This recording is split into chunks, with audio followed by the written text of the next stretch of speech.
nous en serons au temps des cerises, et gai rossignol et merle moqueur seront tous en fête. Les belles auront la folie en tête, et les amoureux du soleil au cœur.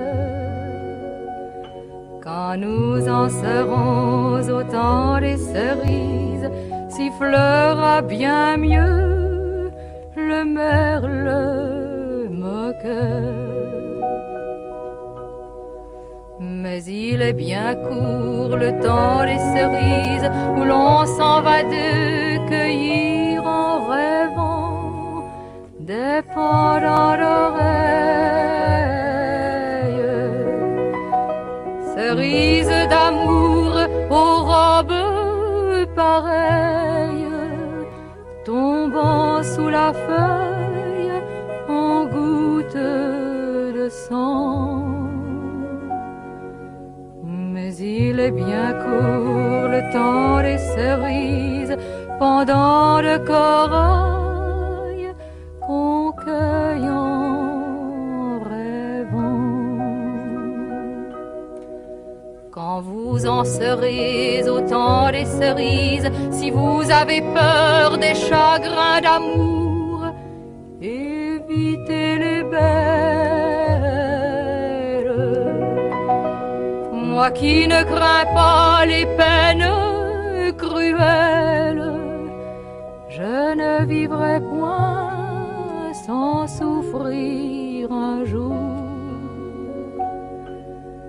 Quand vous en serez au temps des cerises, vous aurez aussi des peines d'amour.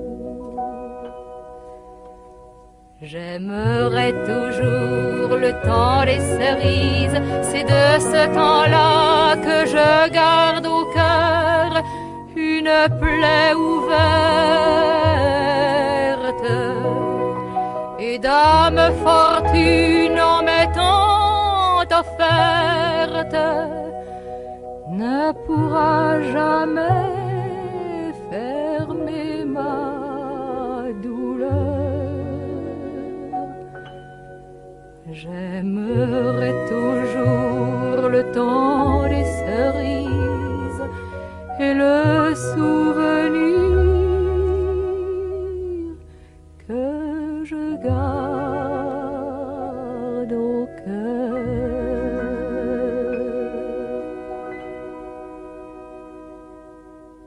Radio Soupente, la station des Rapins, sans foi, sans loi et sans courbette, l'émission Araka du 16 décembre 2025. Et nous allons tenter au cours de cette émission de porter notre regard en marche sur l'art et de dénoncer les sales coups de la politique politicienne en toc.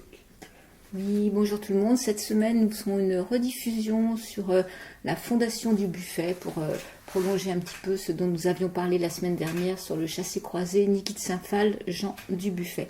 Vous pouvez nous mettre un petit mot sur mon mail piquecou@free.fr ou directement via notre blog arakai.fr.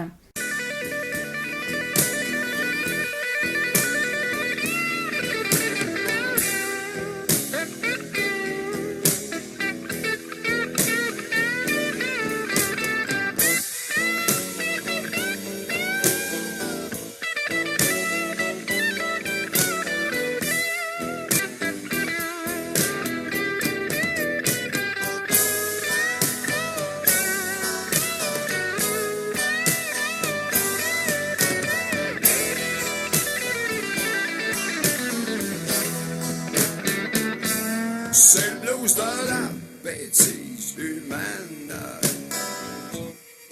Vaut mieux en rire que pleurer.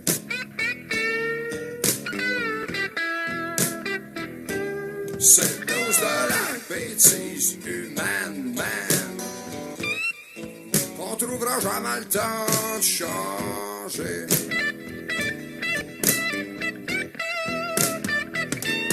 La révolution révolue, tout le monde monde se remet à se poigner de cul.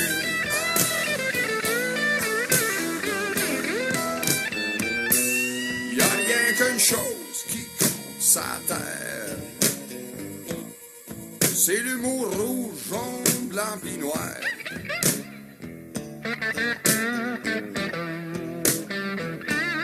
Y a rien qu'une chose qui compte sa terre,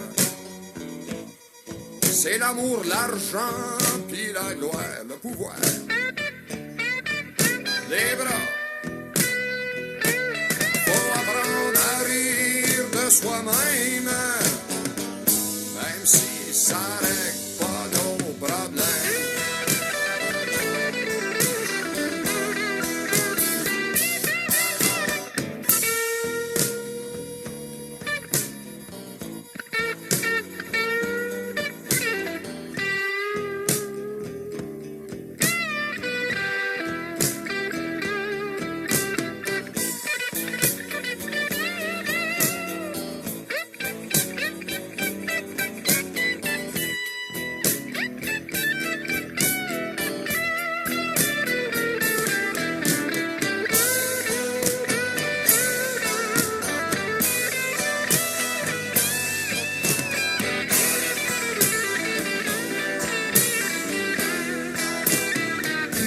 C'est le blues de la bêtise humaine.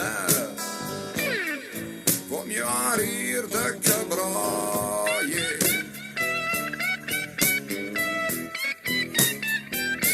C'est le blues de la bêtise humaine, man, qu'on trouvera jamais le temps de changer. On a bien essayé.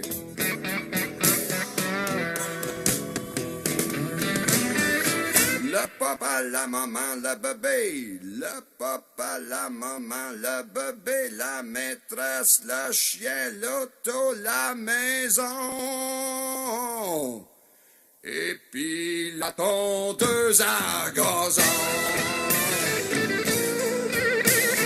Hey!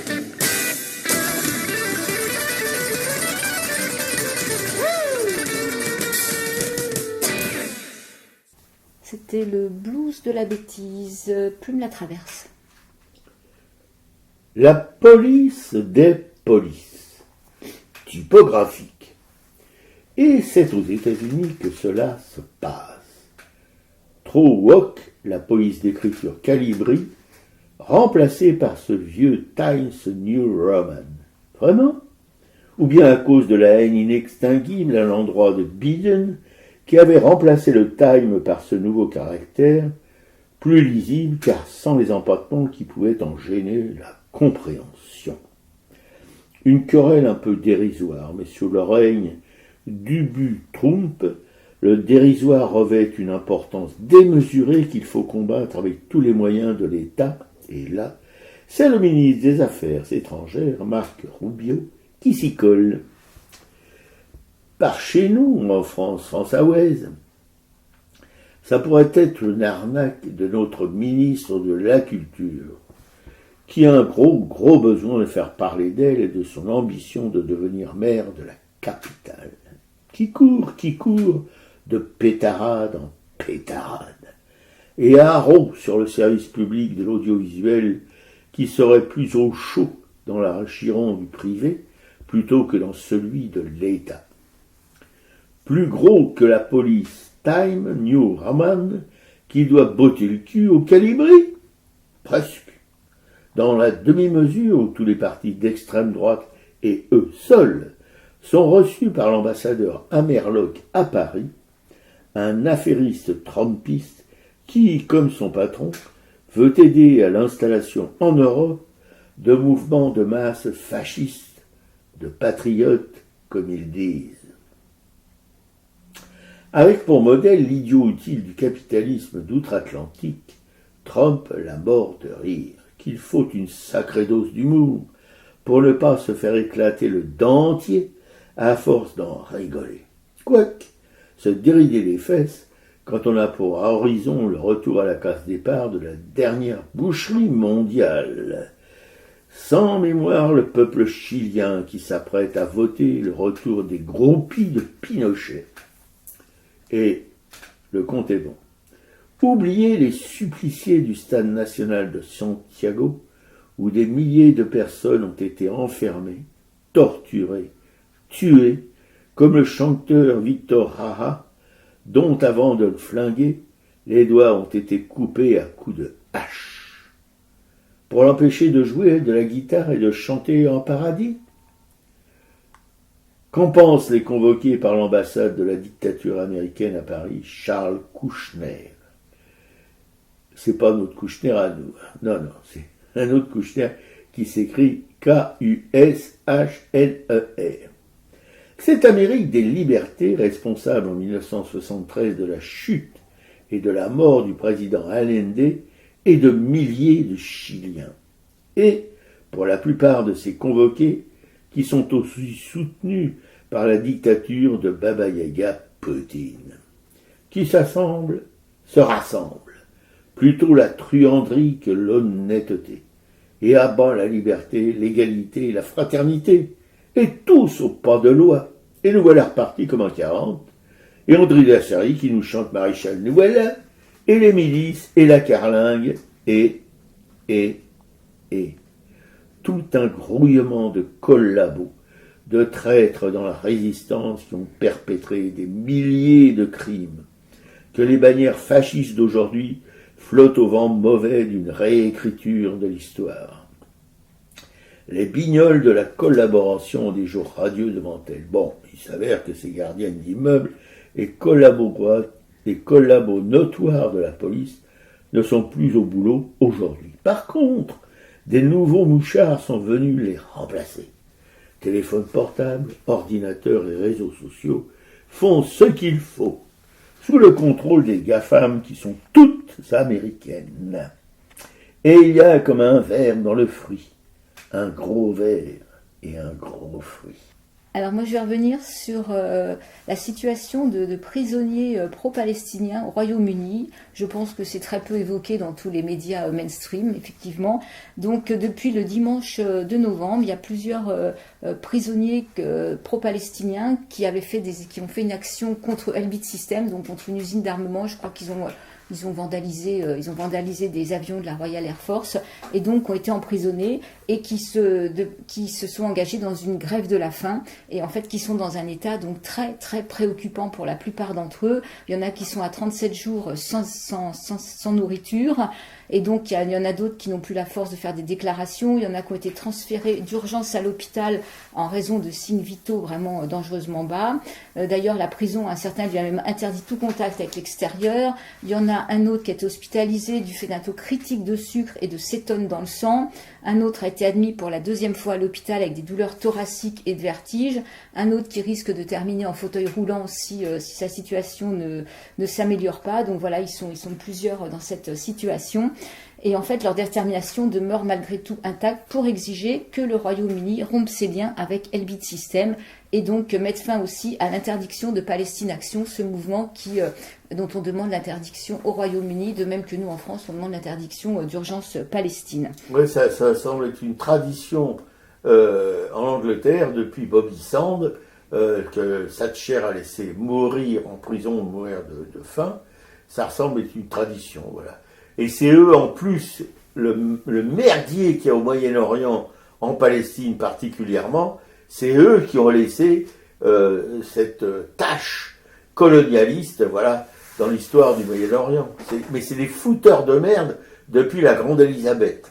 Voilà. Donc en fait tous ces prisonniers dont l'action a commencé donc à partir de l'anniversaire de la déclaration Balfour, je rappelle que c'était le 2 novembre 1917, qui a acté ce soutien britannique au projet sioniste, puisque c'est l'autorisation d'un fonds sioniste en Palestine.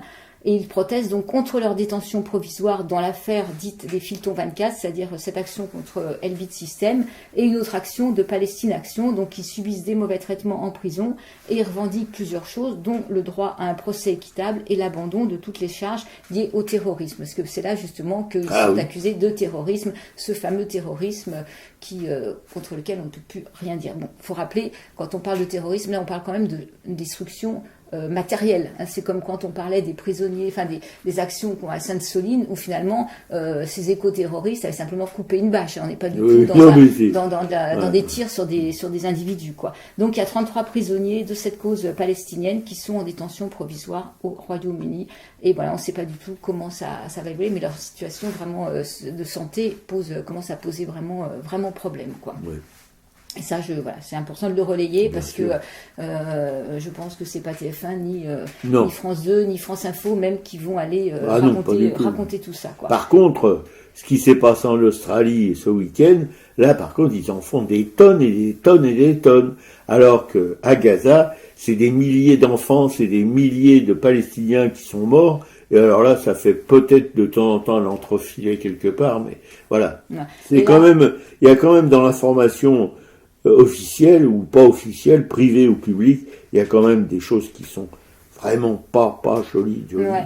Et donc, en plus, alors là, et pour reparler de la Palestine et particulièrement de Gaza, les pauvres Gazaouis, après ce faux cessez-le-feu où il continue d'y avoir des morts, où ils vivent dans des tentes, où là ils sont confrontés à une tempête et les tentes sont arrachées. J'ai vu des photos, là ils ont les pieds, il y a 10 cm d'eau, il y a de l'eau qui coule partout, les matelas prennent l'eau, il n'y a plus de bâches, enfin c'est vraiment c'est la misère, quoi. Là on est à la ruine de Gaza, c'est-à-dire que voilà, je pense que les génocidaires s'en réjouissent, hein, parce que comme ça, ils n'ont pas besoin de bombarder, puisque le travail se fait tout seul. Oui, ils bombardent quand même. C'est vraiment... Moi, les photos que j'ai pu voir, là, postées par quelqu'un du JFP, c'est désolant, quoi.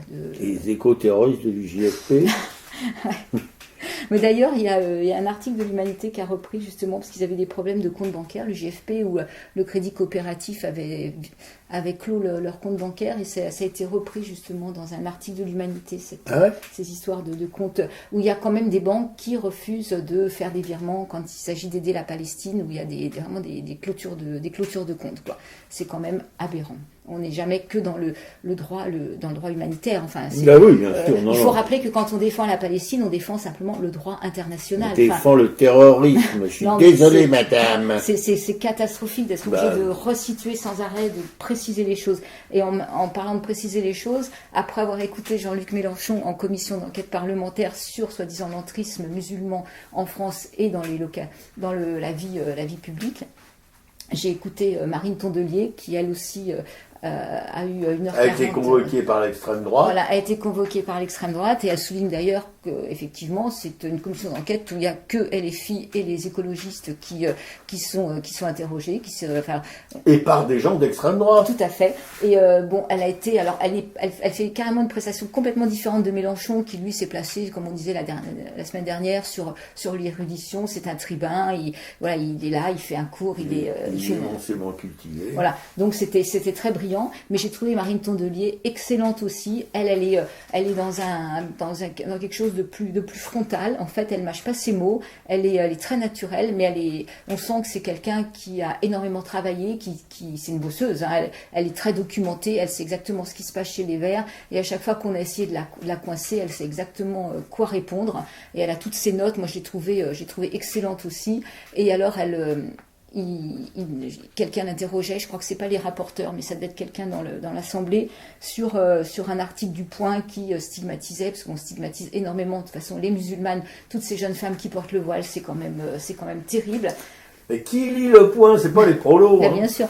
Et en fait, qui fait des raccourcis, et donc elle revient avec des chiffres sur le sondage dont il était question. Enfin, c'est vraiment quelqu'un qui connaît son boulot et qui a passé l'épreuve vraiment brillamment, je trouve. Je suis d'accord avec toi. Moi aussi, je l'ai regardé avec passion, parce que c'est pas une intellectuelle comme Mélenchon, elle n'a pas cette capacité de tribun qu'a Mélenchon, mais il y a une telle sincérité dans ses propos, dans son attitude, on sent que c'est vraiment craquant. Voilà. C'est pas un tribun comme Mélenchon, mais elle a quelque chose qui vient directement du cœur. Voilà, c'est ça, moi, que je trouve merveilleux. Oui, puis il a cuisine, enfin oui, il a cuisine sur le foie, il a cuisine sur le rapporteur. D'ailleurs, le rapporteur, c'est un mec du FN, du RN maintenant, enfin on ne voit pas très bien la différence à part les sigles, et qui pose des questions, mais qui n'écoute absolument pas les réponses. Voilà. Il semble se faire chier à dire ces conneries, mais il n'écoute absolument pas ce que les gens qui l'interrogent, quoi. Ouais, et elle répond parfaitement. Voilà. Il n'y a rien à ajouter. Donc je vous invite, je mettrai le lien. Faut vraiment, ça dure 1h40. Bon, ça s'écoute vraiment facilement. On est vite passionné par ses propos. Et elle revient justement sur plusieurs faits qu'on lui oppose. Où là, effectivement, elle recentre bien parce que il y a ce qu'on dit dans la presse sur des subventions pour une mosquée. Il y a plein de choses à Strasbourg. Enfin, et vraiment, elle connaît les faits, donc elle replace bien chaque chose à sa place, quoi. Oui, mais ça sent quand même mauvais, ce genre de commission d'enquête. C'est plutôt, ça ressemble à, si vous voulez, c'est un peu caricatural, mais ça ressemble au procès stalinien. Voilà, ça ressemble au procès nazi. C'est-à-dire qu'il y a des juges qui sont là, qui assènent des faits qui en fait ne sont pas des faits, c'est des ragots. Voilà, c'est des ragots qui sont assénés à Marine Tondelier ou à Mélenchon. Et voilà, et on doit répondre à des ragots d'une manière intelligente. Ce qui est comment dirais-je, voilà, vous avez lu, je me souviens, ça me fait penser à Kessler, à son roman sur justement les procès staliniens. Ça, c'est exactement ça, quoi. Voilà. Alors, effectivement, et elle remet, c'est pareil, parce qu'en fait, ils entretiennent un espèce de flou sur la laïcité. Et donc, de même que Mélenchon, il faut resituer que c'est bien l'État qui est laïque et que après, chacun a le droit de porter des signes religieux quand il est dans la rue. Enfin, c'est. L'État n'a jamais interdit de porter des signes religieux dans la rue. C'est un État laïque, c'est-à-dire qu'il respecte toutes les croyances. Voilà, sauf si ça trouble l'ordre public. Mais c'est pas une petite gamine de 12 ans qui est voilée qui va troubler l'ordre public. Qu'est-ce que c'est que ces conneries? Ouais. Donc voilà, c'était Marine Tondelier. Oui, notre chérie à tous. Ouais, c'est vrai. Et alors sinon, je vais revenir sur ce qui fait, on peut dire, un buzz, mais en fait, pour moi, c'est quand même grave ce qui se passe derrière ça. Je vais commencer par lire la lettre que Daniel Mermet a écrite sur son site, là-bas si j'y suis. Voilà, il commence ainsi, la description. Il dit « C'est aux Folies Bergères, propriété Bolloré. C'est filmé par un vidéaste de Best Image. Propriété Mimi Marchand puis Xavier Niel. C'est en compagnie de Bernard Montiel et de Manuel Valls, respectivement animateurs de télé et animateurs de droite, et c'est Brigitte Macron qui parle. En 3 lignes, un tableau est brossé. On n'est pas chez les Pécores. Ça sent le décor feutré, le moité chandon. On est dans le grand monde, la haute, la confortable. Plus prosaïquement, la bonne vieille bourgeoisie macroniste. Celle qui a le pognon, le pouvoir, l'industrie culturelle et qui se fout de tout ce qui existe autour comme de sa première paire de Gucci. Voilà, c'est au spectacle que ça se joue. L'artiste du jour connaît pas. Sa fiche Wikipédia n'est pas très passionnante. Retenons que c'est un copain d'Arthur et de Galette Malek, respectivement businessman et businessman. Notons aussi qu'il est sociétaire de grosses têtes sur RTL. Inutile d'aller plus loin. Dylan n'aurait pas assez d'imodium pour tout le monde. L'événement, c'est 4 militantes du collectif féministe Nous Toutes, qui viennent foutre un joyeux bordel, comme elles le font à chaque apparition publique d'un pratiquant décomplexé des tristement célèbres violences faites aux femmes. Car oui, j'ai pas tout dit, notre amuseur officiel des mondanités bourgeoises traîne derrière son cul une plainte pour viol en forme de bruyante casserole. Mais vous savez ce que c'est la moquette neuve, les tapisseries brodées, ça étouffe le son. Sous les ors feutrés de l'élite et du bon goût, on n'entend plus ces choses-là. Seuls teintent çà et là quelques flûtes qui trinquent sur fond d'un brouhaha courtois et pondéré. Alors les copines sont venues réveiller un peu les tympans de tout ce joli monde. La suite, vous la connaissez. Sale conne. Voilà. Il faut mesurer le timbre d'une voix qui a porté ces mots, légèrement canaille dans les aigus, plus autoritaire dans les médiums graves. Le grain est sûr de lui, la courbe ample, le point final décisif, satisfait. Et le silence qui suit est toujours de la première dame. Il faut voir les coups d'œil, les sourires en coin, on n'en a pas perdu une miette. On se pousse du coude, elle se lâche, Brigitte. Ça fait plaisir. On roucoule, on glousse doucement. Après tout, elle n'a pas tort. Comment dites-vous, nous toutes, en un seul mot? Est-ce qu'elles nous veulent encore, ces dindes? On pouffe avec distinction, le service d'ordre s'occupera du reste, on retourne au buffet, les majordomes s'affairent, on trinque, on rit de nouveau. Sacrée Brigitte, la grande bourgeoisie n'aime rien autant qu'elle-même. Voilà, un bon mot, ils sont là, il faut mesurer. Mépris de classe, c'est encore trop classe. Ici, c'est juste minable, pathétiquement minable. Serait-on chez Buñuel ou Pasolini que la scène aurait cartonné? Mais non, on est dans le réel, on est dans le grand monde, on est chez les riches, l'élite, la haute, on est chez les Macron, chez leurs amis, on est chez les dominants, c'est minable.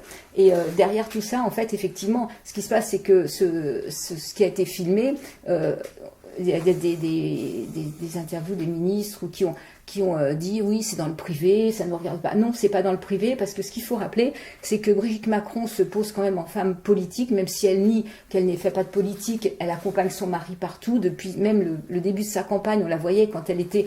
avant sa campagne. Quand elle était à Bercy, en fait, elle était là, elle était à la table à Bercy, à côté de son mari. Donc en fait, c'est une femme qui se pose en femme politique, et étant épouse du président de la République, elle a quand même une fonction de représentation des Français, même si elle n'a pas un statut, il n'y a pas de statut particulier de première femme.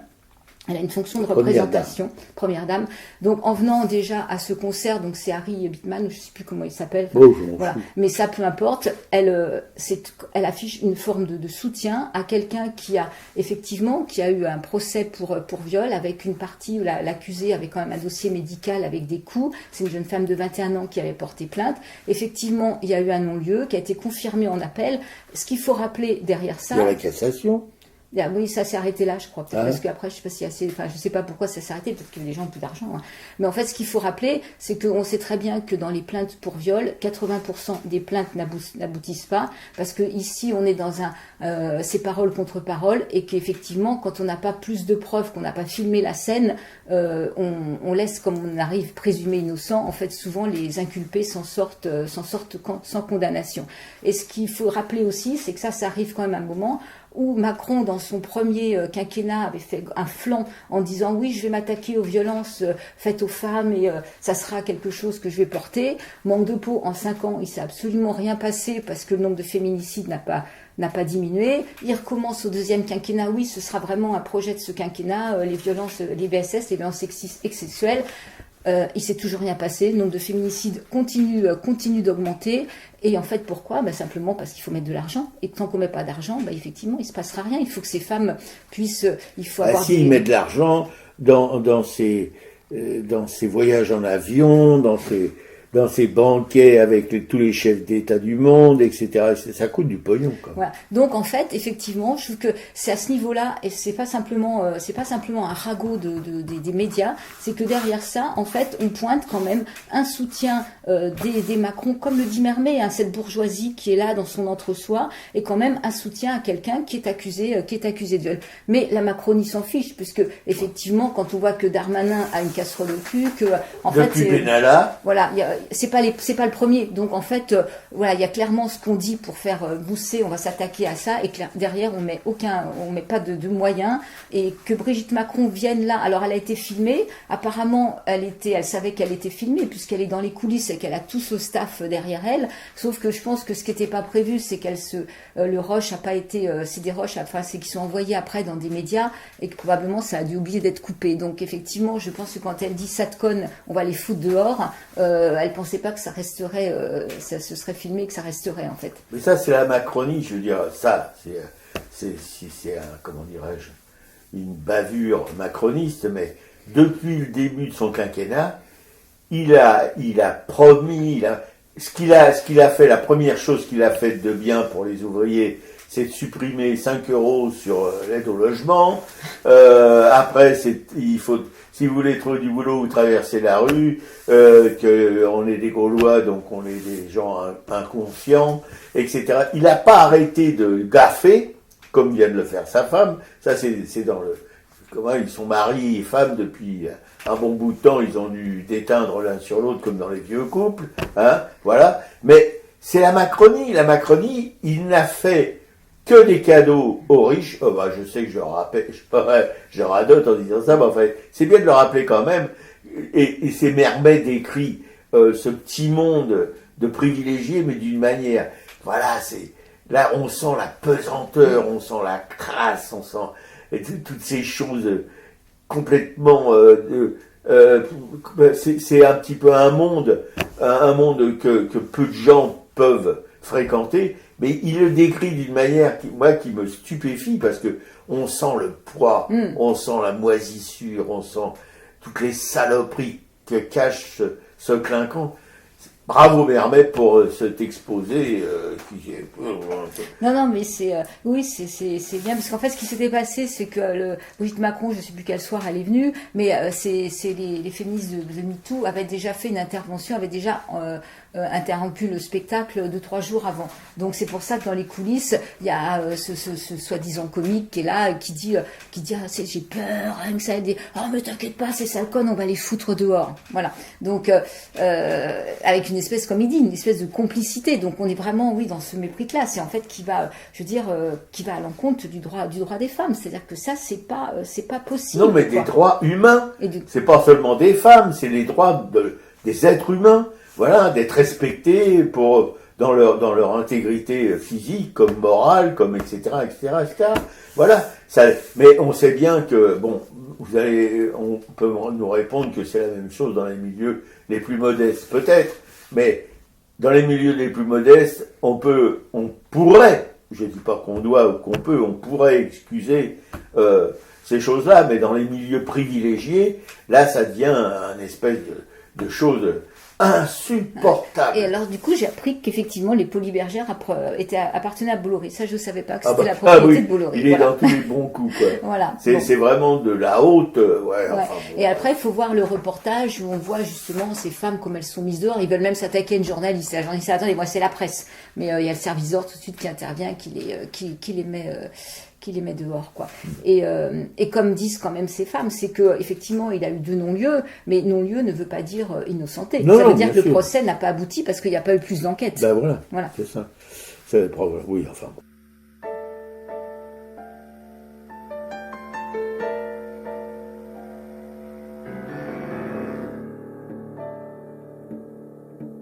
Petit monsieur, petit costard, petite bedaine, petite saleté dans le regard, petite fredaine, petite poussée dans les coins, sourire salace, petite ventouse au bout des mains comme des limaces. Il peut rien, c'est en dessin, quoi. Il est pas un assassin, il veut simplement apprécier ce que la nature met sous son nez. C'est pas grave, c'est juste une femme. C'est juste une femme à saloper. Juste une femme à dévaluer. Je pense pas qu'on doive s'en inquiéter. C'est pas un drame, c'est juste une femme. Petit ami, petit patron, petite pointure, petit pouvoir, petit chef haillon, petite ordure, petit voisin, petit professeur, même baladeuse, petit curé, petit docteur, parole visqueuse, entremetteuse. Il y peut rien si ça l'excite, et qu'est-ce qu'elle a, c'est hypocrite, elle devrait se sentir flattée, qu'on s'intéresse à sa beauté. Mais c'est pas grave, c'est juste une femme. C'est juste une femme à humilier, juste une femme à dilapider. Je pense pas qu'on doive s'en offusquer. C'est pas un drame, c'est juste une femme.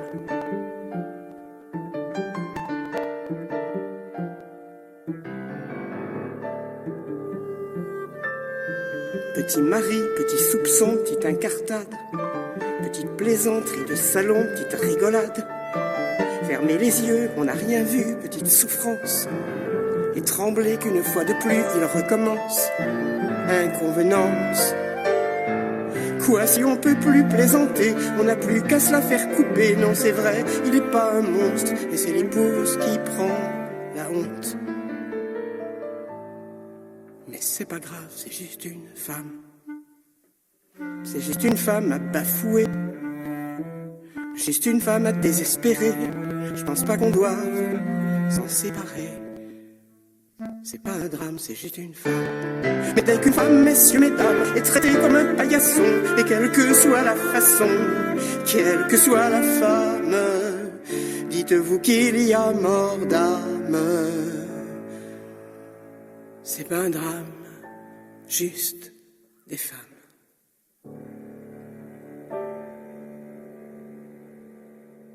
Juste une femme, Anne Sylvestre.